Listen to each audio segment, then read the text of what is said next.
Hi hello నమస్తే welcome to Jangaon blogs. ఇవాళ ముచ్చట ఏంటంటే ఏడుకు వచ్చినాం, ఇవాళ ఏం చూపిద్దాం అనుకుంటున్నావు? ఇవాళ చూపేయడానికంటే మనం నిడిగొండ గ్రామానికి వచ్చినాం.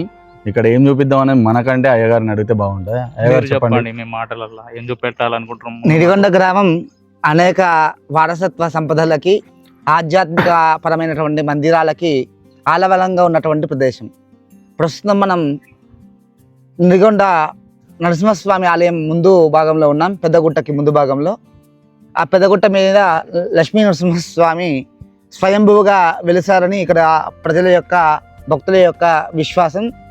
అలాగే ఆ స్వామిని ఎన్నో తరాలుగా ఆరాధిస్తూ ఉన్నారు ఇక్కడి భక్తులు. ఇక్కడ ఉన్నటువంటి ఆలయంలో స్వామి వైభవాన్ని అందరికీ అందించడానికి కాకతీయ కాలంలో గీసినటువంటి రేఖా చిత్రాలు పెట్రో క్లిప్స్ రూపంలో మనకి ఇక్కడ అవపడతాయి.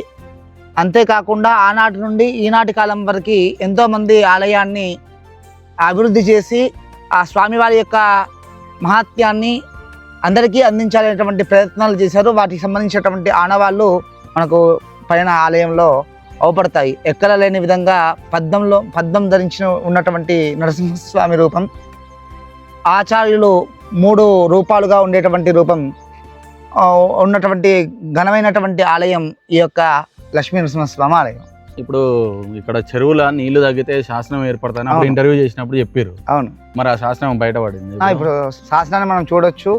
ఇంకా అందులో ఉన్నటువంటి ఇతర విగ్రహాలని ఇతర విశేషాలు కూడా మనం చూడటానికి ఇప్పుడు అవకాశం దొరికింది. అదే మళ్ళీ వర్షంకి నిండిపోతుంది, ఎవరి చూడటానికి అవకాశం ఉండదు. మాకు కూడా అప్పుడు ఇంటర్వ్యూ చేసినప్పుడు గుర్తుండే ఇక్కడ శాసనం ఉంది, సముద్రం అదే చెరువులో నీళ్ళు లేనప్పుడు వస్తుందని. మరి ఇవాళ చూపిస్తారా మాకు? చూద్దాం. సో అయ్యగారు చెప్పినట్టు ఆ శాసనం గురించి మనం తెలుసుకుందాం. సో లెట్స్ గో టు చెరువు. ఇప్పుడు మనము నడుచుకుంటా ఏదైతే చెరువు కాడ శాసనం ఉందన్నారో అయ్యగారు చెప్పినట్టు అక్కడికి పోదాం. ఎండనైతే ప్రతిసారి మనం బ్లాగ్ చేసినప్పుడు ఎండలనే అవుతుంది, కాకపోతే ఇవాళ కొంచెం తక్కువ ఉంది. ఎందుకంటే వర్షాలు ఇక మృగశిల కార్తీక్ వచ్చిందంటే వర్షాలు స్టార్ట్ అవుతాయి అంటారు. సో కొంచెం ఇలా మబ్బు ఉంది, ఎండ అనేది కొంచెం ఏర్పడినట్టు కొడుతుందని ఉన్నది. ఇంకా చూడొచ్చు లక్ష్మీ నరసింహస్వామి టెంపుల్ వెనుక కనబడుతుంటుంది గుట్ట పైన. అయ్యగారు టెంపుల్ ఏం టెంపుల్? ఇది ముప్పేశ్వర ఆలయము, కళ్యాణి చాళుక్యుల కాలంలో కట్టినటువంటి ఆలయము. అనేక విశిష్టతలు ఉన్నాయి, తర్వాత మార్పులు చేర్పులు కూడా అయినాయి. ధ్వజస్తంభం కూడా నందిస్తంభం. అవును, పైన నంది ఉంటుంది పైన. చాలా వరకు స్తంభాల పైన నందిని చాలా తక్కువ. కొన్ని ఆలయాల్లో మనకు అవపడుతున్నాయి, ఎందుకంటే ఆలయాలన్నీ కూడా మార్చేస్తున్నారు కదా. ఆధునికంగా చేయాలి అనేటువంటి ఒక ఆలోచన జనాల్లో స్టార్ట్ అయింది. పాత ఆలయాలు ఉండొద్దు, కొత్త ఆలయాలు మా పేర్లు మాకు ఉండాలి అని. ఇదేంటి అయ్యగారు? మండపం, స్వామివారి కళ్యాణం జరిగేటువంటి మండపము. కొంచెం డ్యామేజ్ అయితే కూడా అసలుగా చేసినట్టు చుట్టూ. అంటే ఇక్కడ మన కళ్యాణం ఇలాంటివి ఏమైనా చేస్తారు? లక్ష్మీనరసింహస్వామి కళ్యాణం ఇదివరకు సమయంలో జరిగేదంట. అంటే ఇంతకుముందు ఇక్కడ కళ్యాణం జరిగేది, లక్ష్మీనరసింహస్వామి కళ్యాణం జరిగేది. అందు గురించి ఇక్కడ చెండ ప్రచండలు స్వామివారి యొక్క ద్వారపాలకులు అక్కడ ఉండాల్సిన వాళ్ళు ఇక్కడ ఉన్నారు. 4 పిల్లర్లలో ఈ పిల్లర్ కొంచెం బెండ్ అయినట్టు. అంటే ఇక్కడ 4 పిల్లర్లు కూడా వేరు వేరే. ఈ పిల్లర్ మాత్రము అక్కడ కుమ్మరిగుడి అని 1000 స్తంభాల తరహాలో కట్టినటువంటి టెంపుల్ త్రికూటాలయం ఉంది కదా, కుందేశ్వర ఆలయం. ఆ కుందేశ్వర ఆలయం స్తంభం ఇక్కడ తీసుకొచ్చి పెట్టి. అవును, మీరు చెప్తుంటే చూస్తుంటే 4 పిల్లలు డిజైన్స్ డిఫరెంట్ గా ఒకదానికి ఒక పోలిక ఉండదు. అవును, వీళ్ళిద్దరు ద్వారపాలకులు, విష్ణు ద్వారపాలకులు. ఇక్కడ ఏదో ఉన్నాయన్నారు. వెనకటి కాలంలో ఎప్పుడు విరగొట్టినో తెలియదు. ఇది జైన శాసనము, తీర్థంకరులు వీళ్ళు. ఇక్కడ కూడా సిమెంట్ వేసేసి ఆ విగ్రహం అవపడకుండా చేసేసింది. అయ్యో, ఇది కూడా సగ భాగం. ఈ 2 కల్పిస్తే పూర్తి శాసనము. ప్రస్తుతం దీన్ని తీసి ఒక పక్కకు పెట్టుకోవాలి మనము. దీంట్లో ఏం అక్షరాలు ఉన్నాయి, మన నిడిగొండ జైనం సంబంధించినటువంటి ఆనవాళ్ళు ఏం చెప్పిండ్రు ఏం తెలియకుండా పోయింది. అవును, ఇవి అంతా కూర్చుంటుండ్రు, నడుస్తున్నారు. అప్పటి శాసనాలు తీసేసి దాచిపెట్టుకొని ఇప్పుడు మెట్ల అంటే కట్టవచ్చు, మళ్ళీ దొరికాయి కదా. వెనకటి శాసనాలు చూస్తుంటే కూడా మనకు చాలా వరకు మనకు అప్పటి శాసనాలు దేని గురించి చెప్పారు, ఇక్కడ రావడానికి దాని ఇష్టం ఉంటుంది కదా, వాటిని కాపాడుకోవాలి. మనం అంటే కట్టడానికి కట్టవచ్చు ఇటుకలతో, కానీ ఇట్లా పెట్టడం కరెక్ట్. అందరికి అందించే ప్రయత్నం చేయాలి. అందరికి ఉండే మూఢనమ్మకాలు వాటి వల్ల ఎవరు దాన్ని తీసే పెద్ద మనుషులతో వాళ్ళతో డిస్కస్ చేయలేదు. అదే తీస్తే ఏమైతే వెనక నుంచి ఉన్నది, తీస్తే ఏ ఇబ్బందులు అవుతాయో ఏందో యంత్రాలు పెట్టిర్రో ఏం పెట్టిర్రో ఏందో అనేటువంటి ఆలోచన జనాల్లో ఉంది. చూస్తే కింద ఏముందో తెలుస్తుంది కదా దాంట్లో ఏముంది. భయాలు ఉంటాయి కదా జనాలకి, కాబట్టి ఆర్కియాలజీ వాళ్ళు వస్తే ఇప్పుడు ఇది కూడా స్తంభం ఆ రోజు చెప్పారు జైనమాన దీపస్తంభము అంటారు దాన్ని. 4 దిక్కులో కూడా మనం దీపాలు వెలిగించవచ్చు. అవును, మన కార్తీక మాసంలో దీపాలు పెట్టి కూడా చేసినాము. ఎన్ని ఉన్నాయి గారు మొత్తం ఇట్లా దీపాలు? మొత్తం 44 34 ఉంటాయి, గుర్తుకులేదు ఎంత సంఖ్య అనేది. ఓకే. ఆంజనేయ టెంపుల్, ఆంజనేయ స్వామి టెంపుల్, నాగుల విగ్రహాలు, వీరగల్లులు, పానవట్టము, ఇంకా అట్లా కొన్ని విగ్రహాలు ఉన్నాయి. మన చెరువు అన్నట్టు విగ్రహాలతో నిండిపోయింది. బతుకమ్మ విగ్రహము, ఒక వీరగల్లు అక్కడ మనం చూస్తుండే వీరగల్లు. బతుకమ్మ అప్పుడు ఇన్నే ఆడతారు? బతుకమ్మ ఇక్కడనే ఆడతారు. ఆడి ఇక్కడ నుంచే వినాయకుని విగ్రహాలు కూడా నిమజ్జనానికి వినాయకుడు కానీ అమ్మవారి ఆడికి ఇట్లనే పోవాలి. ఇదే బాట, ఇదే బాట. చూడొచ్చు. మనం ఇప్పుడు చెరువులో శాసనం చూడడానికి పోతున్నాం. వర్షానికి నీళ్ళు, వర్షాకాలం అప్పుడు నీళ్ళు ఉంటాయి కాబట్టి శాసనం అవ్వపడదు. ఇప్పుడు ఎండాకాలం ఎండిపోయింది, బాట కూడా ఉండదు. ఈ బాట కూడా ఇప్పుడు చూడొచ్చు, ట్రాక్టర్ పోయి అంత పెద్ద ఉంది బాట. అదే వర్షాకాలం అయితే ఈ నీళ్ళతో నుండి బాట కూడా అంత ఉండదు క్లారిటీగా. నత్తగుళ్ళు తర్వాత మంచి రాచిప్పలు, ఇవి ఉప్పు అవి వేసుకోవడానికి రాచిప్పల్ని ఆల్చిప్పలు అంటారు. అవును, ఆల్చిప్పలు. ఆల్చిప్పల్ని వాడుకునేటోళ్ళు. ఇప్పుడు అన్ని ఫ్యాషన్ అయిపోయింది, చెంచాలు లేకపోతే పని జరగదు మనకు. అవును, కానీ ఇందులో నీళ్ళు లేనప్పుడు శాసనం అసలు వెనకడ ఎట్లా పెట్టిర్రు కానీ రాజుల కాలంలో శాసనం అనేది పెట్టారు. శాసనం పెట్టి చెరువు కట్టారు. అంటే మనకి ఆ శాసనం ఎత్తు నీళ్ళు వస్తాయని వాళ్ళు అనుకోర్రు అప్పట్లో? అంటే వెనకట ఏదైతే చరిత్ర చెరువే కదా. ఓకే, చెరువు అన్నీ వాళ్ళు చెప్పలే మీకు.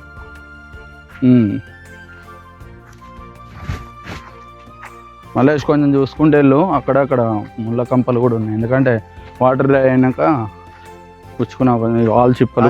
అవును, మొత్తం అవే.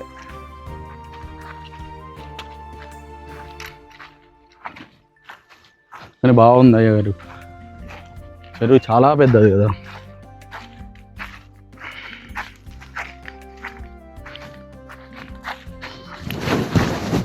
ఓ కంప చెట్టు, జాగ్రత్త. అయ్యగారు శాసనం దగ్గరకు వచ్చినామా? వచ్చేసినా అదే శాసనం.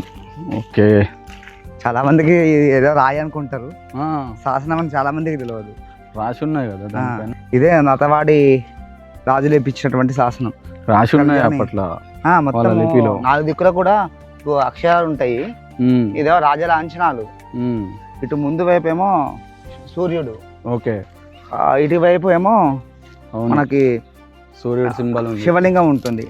ఇక్కడ శివలింగం ఉంటుంది. ఓకే. ఇటు వెనకాలకి చంద్రుడు ఉంటాడు. ఇటు చంద్రుడు, చందమామ సింబల్, చందమామ ఉంటాడు. ఆ చంద్ర తారాకం ఉండాలి అని దానికి గుర్తుగా అంతా శాసనమే ఉన్నది. ముప్పేశ్వర దేవునికి భూమి దానం ఇచ్చినటువంటి శాసనం కాబట్టి, ముప్పేశ్వరుడు శివుడు కాబట్టి ఆ శివలింగము. కళ్యాణి చాళుక్యుల కాలంలో వేయించినటువంటి శాసనం కాబట్టి వాళ్ళ యొక్క రాజా చిహ్నాలు ఉంటాయి కదా, రాజ చిహ్నం ఇక్కడ ఇచ్చింది. అంటే మొత్తం నీళ్లు పట్టడం వల్ల కొంచెం ఆ శిల్పము గుర్తుపట్టకుండా తయారైంది. అవును. దీంట్లో గుండామి బండ అనే దగ్గర ఆ ముప్పాంబిక భూదానం చేసింది అని, చెరువు దగ్గర భాగంలో కూడా రాజు అయినటువంటి దుగ్గ భూపతి కూడా దానం చేసిండు అని చెప్తారు.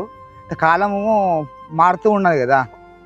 ఇది మీరు అన్నట్టు దీన్ని అంటే మనం చెరువులో ఉండేసరికి మొత్తం ఖరాబ్ అయిపోయింది. ఆల్రెడీ కింద డ్యామేజ్, మూల మొత్తం పోయింది. అయ్యో, ఇటువైపు కూడా పోయింది. ఇలాంటి శాసనాలు మనం దాపెట్టాలి.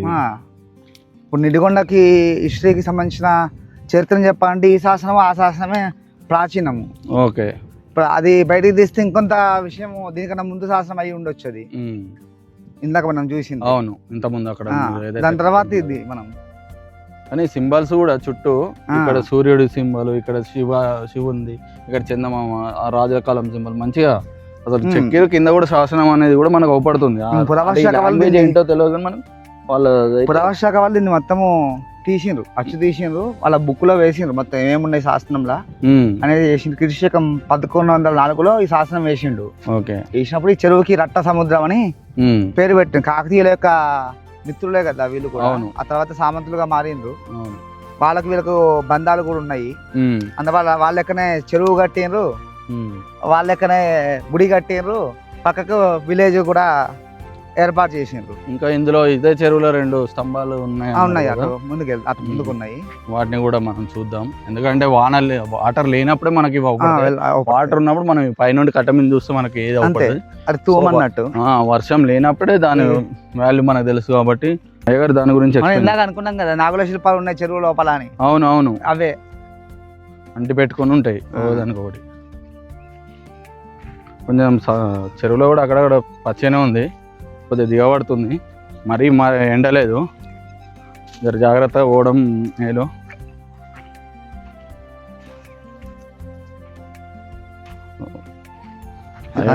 చూడవచ్చు మనం అయ్యగారు ఏదన్నా విగ్రహాలు దొరుకుతాయేమో అని చూస్తుండే ఇక్కడ. అలాంటి రాయి నిన్న దొరికింది. ఎందుకంటే దీనికి ఎంతో హిస్టరీ ఉంది కాబట్టి ఇక్కడ ఏది దొరికినా అది దాని వెనుక ఏదో ఒక చరిత్ర ఉంటుంది. ఇదంతా ఈ చెరువు నీళ్ళే కాకుండా చేపలు పట్టడమే కాకుండా నీళ్ళు మొత్తం ఎండిపోతే పోపు గింజల చెట్లు మొలుస్తాయి. పోపు గింజ చెట్లు దాన్ని అమ్ముకుంటారు. అవునా? ఆ హిస్టరీ కూడా ఈ చెరువుకున్నది. ఆవాలు లాంటివి, ఆవాలు కాదు, ఆవాలు లాగానే ఉంటాయి. ఇంకా చెరువు మొత్తం మనకు అవపడుతుంది. ఆ చిప్పలు అవే ఉన్నాయి. సముద్రం అంటాం, సముద్రం అనే పేరు ఉంది కాబట్టి నిజంగా తెలంగాణ సముద్రం అంటారు. ఇలాంటి చెరువులలో చూస్తే సముద్రం ఉన్నట్టే ఉంది. ఆ చిప్పలు ఓన్లీ సముద్రంలో పడతాయి. ఎక్కడ కుంటలలో చెరువులలో చాలా తక్కువ చూడడం. సముద్రంలో ఉప్పు ఎప్పటికీ మనిషికి ఒక వనరుగా దొరుకుతుంది. అయ్యగారు దగ్గరకు వచ్చినట్టున్నా అవి 2 ఉన్నట్టు ఇక్కడ ఆలోచించి అనుకుంటున్నా అక్కడికి పోవాలని. మీ వల్ల ఎన్నోసార్లు చెరువులో వచ్చినా కానీ అక్కడికి పోలే. ఇలా మీరు వచ్చిర్రు, అడిగిర్రు, పోవాల్సి వస్తుంది. అంటే మాకు మీరు అప్పుడు ఇంటర్వ్యూ మన త్రికుటాలయం దగ్గర చేసినప్పుడు అవును ఈ చెరువు గురించి చెప్పారు కదా, ఇందులో శాసనాలు ఉన్నాయి అని. అప్పుడప్పుడు నీళ్లు ఉండే మనకు. అవును.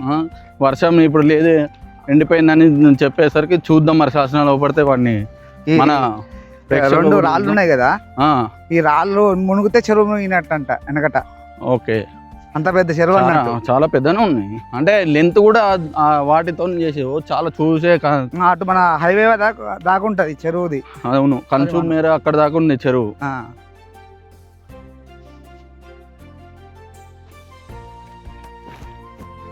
అయ్యగారు ఇవేంటి అయ్యగారు 2 ఓపడేది? ఈ 2 మరి దేనికి వెనకటి కాలంలో ఎందుకు పెట్టిరో తెలియదు, కానీ ఊరోళ్ళు చెప్పేది ఏంటంటే ఈ వెనకటి కాలంలో చెరువు నిండిందని గుర్తించడానికి ఇవి 2 మునిగిపోయేటంట. వీటి 2 చూస్తే ఆ కట్ట కంటే ఎక్కువ ఉన్నాయి. ఇక్కడ మరకలు ఉన్నాయి. నాకు తెలిసి ఈ లెవెల్నే కట్టున్నట్టు. అంటే వాటర్ ఇక్కడికి వస్తే చెరువు మాక్సిమం మునిగినట్టే, అంటే నిండినట్టే. ఇది పైకి పోతే మాత్రం చెరువు మత్తడు కట్ట పైకి దాటిపోతే కావచ్చు. ఇంకా అంటే వెనకటి ఇంకా ఎత్తు ఎక్కువ ఉన్నా మరి ఏందో తెలియదు. కాకపోతే మనకు చెరువు నిండింది అని చెప్పేటప్పుడు ఇటు మనం చూడొచ్చు. ఇటు మొత్తం ఏమో పచ్చిగా పడుతుంది, ఇక్కడ డ్రై ఉంది చాలా. అంటే ఈ మధ్య కాలం నీళ్లు అక్కడ వరకు రాలేదు కాబట్టి ల్యాండ్ అనేది కొంచెం డ్రైగా ఉంది, హార్డ్ అంటే గట్టిగా ఉంది. ఇప్పుడు మనం వచ్చినప్పుడు అయితే అలా దిగబడ్డది, ఆడాడ కాళ్ళు వేస్తుంటే కిందికి దిగబడ్డది, అంటే కొంచెం పచ్చిగానే ఉంది. ఇక మళ్ళీ వర్షాలు స్టార్ట్ అయితే మళ్ళీ నీళ్లు స్టార్ట్ అవుతాయి. మనం చూడొచ్చు ఇక్కడ నుంచి చూస్తే లక్ష్మీనరసింహ పెద్ద పెద్ద చిన్న పెద్ద. అవును, చాలా పెద్ద పెద్ద కనీలే ఇవి. ఇంకా ఎంత లోపలికి ఎంత లోతులు ఉన్నాయో తెలియదు. ఎంత స్టాండర్డ్ ఉన్నాయి అసలు. నీళ్ళల్లో అప్పుడు ఎలా చేశారు, ఎందుకు పెట్టారో తెలియదు, కానీ ఇంత లోపల దాకా పెట్టారు, నాటారు.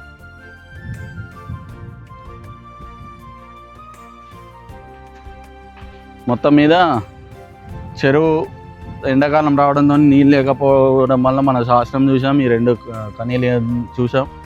అయ్యగారు చెప్పినట్టు అక్కడ నాగుల విగ్రహాలు అయితే ఉన్నాయి, వాటిని అయితే చూసాం. వెనకట చెరువులు ఉన్నాయంటే పక్కకు జనావాసాలు ఉన్నాయి అని గుర్తు. ఎక్కడ పోయినా అవును, చెరువు పక్కకే గుడి ఉంటది. అవును, గుడి పక్కకే దాని పక్కే ఊరు ఉంటది. ఇక కులం లెక్కనే చెరువు అనేది దేవునికి. జనాలకు అవసరం కదా. జనాలకు అవసరం. పేటోళ్ళు కూడా దేవుని దగ్గరికి తానం చేసి వెళ్ళడు. బావులు కానీ నదులు కానీ అవును జనాలకి దగ్గరలోనే అవన్నీ ఉంటాయి. ఇక్కడ కూడా మనం అదే చూసుకోవచ్చు. పక్కకి గుడి ఉన్నది, ఊరు ఉన్నది. ఇట్లా వెళ్దామా? అక్కడ కంప తడుతుందేమో. ఇట్లా క్రాస్ ఎక్కింది అంటే అక్కడ కంప కింద తడుతుందేమో. ఇది ఇయాటి ముచ్చట. మరో బ్లాగ్తో మళ్ళీ కలుద్దాం. అప్పటి వరకు చూస్తూనే ఉండే జనగాం బ్లాగ్స్. షేర్ చేయండి, లైక్ చేయండి, సబ్స్క్రైబ్ చేయండి. మీ ఎంకరేజ్మెంట్ మాకు ఎంతో ముఖ్యం. ఇంకా మిగతా అంటే మనకి ఇంట్రెస్ట్ ఉన్న బ్లాగ్స్ తీయడానికి మీ ఎంకరేజ్మెంట్ మాకు ఎంతో యూజ్ అవుతుంది. ముందుకు వెళ్దాం, మన చరిత్ర అందరికీ అందిద్దాం. Thank you.